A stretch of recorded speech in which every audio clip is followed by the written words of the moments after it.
Halo guys, kembali bersama saya Pam Movi di sini. Di sini Mimin akan menceritakan alur film The Exorcist. Film ini diawali dengan diperlihatkan kota Georgetown. Terdapat seorang yang bernama Nyonya Magnell. Dia adalah seorang aktor yang sedang melakukan syuting. Di sisi lain, di kota Irak Utara terdengar suara adzan. Terdapat seorang kakek yang bernama Marin yang menemukan barang-barang seperti lampu dan uang logam. Di antara barang tersebut terdapat patung kecil yang bentuknya sangat aneh. Singkat waktu, kakak Marin berjalan-jalan dan melihat terdapat patung yang bersinar. Setelah didekati, ternyata terdapat patung besar yang bentuknya seperti patung kecil tadi. Di sisi lain, terdapat seorang pastor atau psikiater yang bernama Dimi Karas.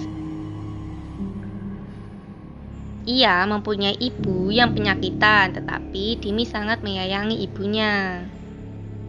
Dimi menginginkan ibunya pindah di tempat yang aman dan juga agar tidak kesepian, tetapi ibunya malah ngeyel jika dia ingin di rumahnya saja. Film pun beralih kepada anak yang bernama Regan. Regan menemukan Ouija di lemari dan Regan pun mengajak ibunya untuk bermain Ouija. Tak disangka, panah papan Ouija pun bergerak sendiri dan Regan mengenalkan ke ibunya bahwa Kapten Howdy lah yang menggerakkan papan itu. Malam pun tiba. Saat ingin tidur, Dimi berbicara pada Tom bahwa ia telah kehilangan keyakinannya. Di sisi lain, Regan pindah tempat tidur ke kamar ibunya. Saat ditanyai ibunya, Regan menjawab bahwa tempat tidurnya bergoyang dengan kencang. Magnell pun keluar dari kamar. Dia mendengar suara gemuruh di loteng rumah dan ia pun mengeceknya. Dan ternyata tidak ada apa-apa. Keesokan harinya, terdapat seorang pastor yang hendak masuk gereja dan dia menemukan patung yang sangat menyeramkan. Di sisi lain, Magnell pun memeriksakan Regan yang sudah mulai bertingkah aneh dan dokter pun memberikan dugaan sementara bahwa Regan mengalami gangguan syaraf.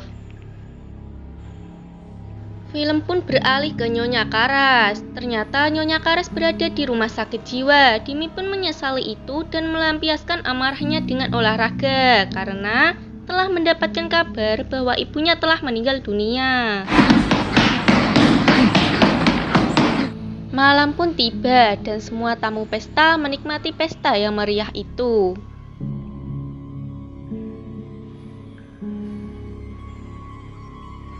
Saat pesta di rumah Magnell, Regan menghampiri tamu pesta dan mengatakan, "You're gonna die up there." Di sisi lain, Pastor Dimi bermimpi bertemu ibunya lalu ia mengejarnya. Dan apa arti dari mimpi itu? Keesokan paginya, saat pertama kali dilakukan tes pada Regan, Regan tidak mau hingga Regan meludahi sang dokter. Ibu Regan dan dokter pun membahas apa yang dialami Regan. Untuk tes berikutnya, Regan sudah tidak memberontak dan dokter pun langsung melakukan SOP-nya. Dan setelah diketahui hasil ronsennya, ternyata Regan tidak mengalami kelainan apapun. Nothing there. No vascular displacement at all. Setelah menyelesaikan tugasnya, dokter pun mampir ke rumah Regan. Dokter pun kaget karena badan Regan seperti tidak terkendali. Hingga terdapat benjolan besar di leher Regan dan tanpa disadari, Regan berkata tak senonoh pada dokter. What's mine? Fuck me! Fuck me! So what's wrong with her? We still think the temporal lobe. Lagi-lagi Regan dilakukan tes sinar X dan dokter menyarankan ke Nyonya Magnell untuk membawa Regan ke psikiater saja. Saat pulang, Magnell pun melewati kerumunan dan setelah sampai rumah dia disambut oleh Kapten Howdy dengan mematikan lampu. Magnell pun langsung ke kamar Regan dan ternyata jendela kamar Regan terbuka. Magnell pun ingin memarahi Sharon karena Sharon tidak menutup jendela kamar Regan. Sharon pun membantah bahwa tadi Burke yang disuruh Sharon untuk menjaga Regan karena dia ingin keluar sebentar. Tiba-tiba ada seseorang yang mengabarkan bahwa Burke sudah tewas karena jatuh dari tangga. Burke's dead.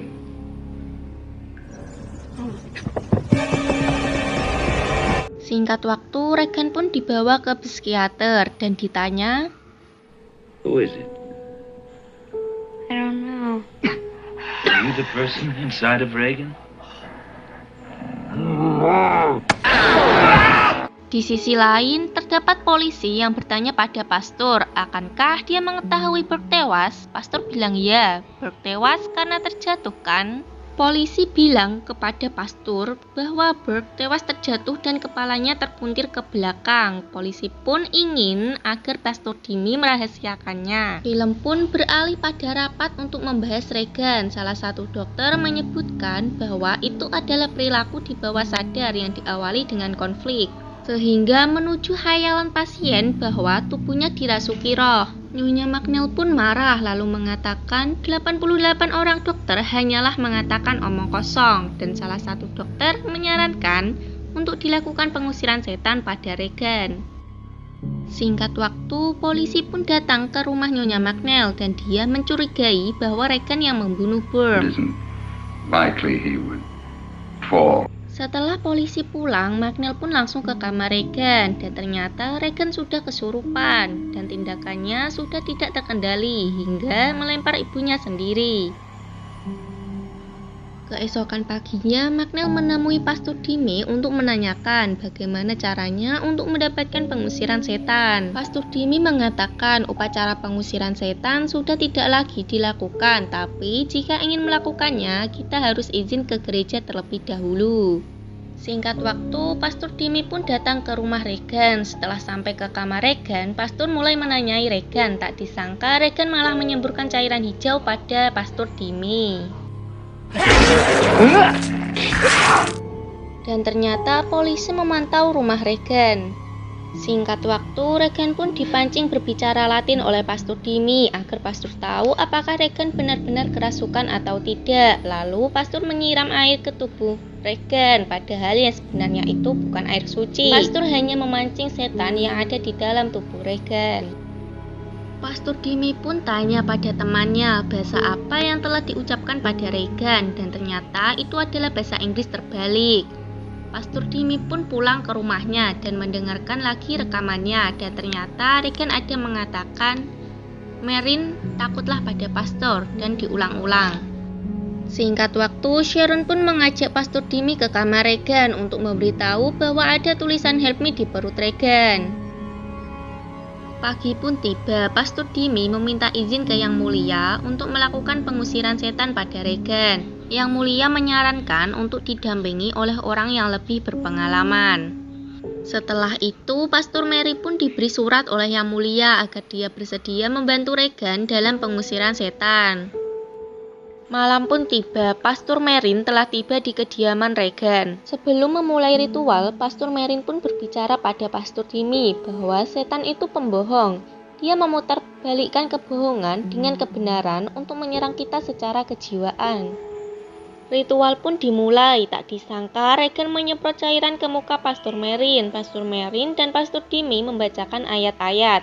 Pastor Dimi terdiam setelah melihat kasurnya terbang sendiri. Sedangkan Pastor Merin tetap membacakan ayat-ayat pada Regan.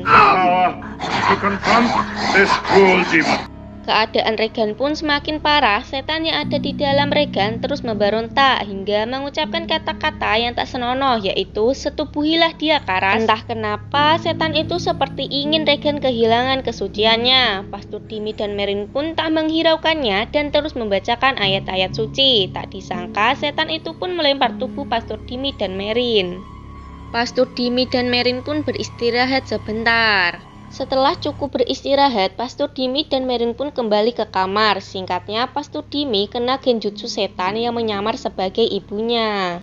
Dimi pun disuruh keluar oleh Pastor Merin. Lanjutnya, Pastor Merin melakukan ritual lagi dengan sendirian. Bunyi bel rumah pun berbunyi. Ternyata polisi datang ke rumah Regan. Tak disangka pada saat itu, Pastor Merin telah meninggal dunia.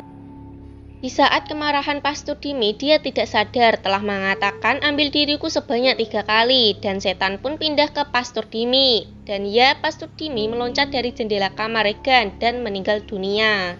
Polisi dan McNeil pun langsung ke kamar Regan.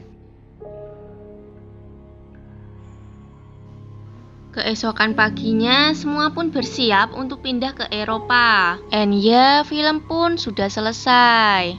Jadi segitu dulu ya gengs, bila ada requestan langsung saja ketik di kolom komentar ya. Mimin pamit dulu, sampai ketemu di video selanjutnya, bye.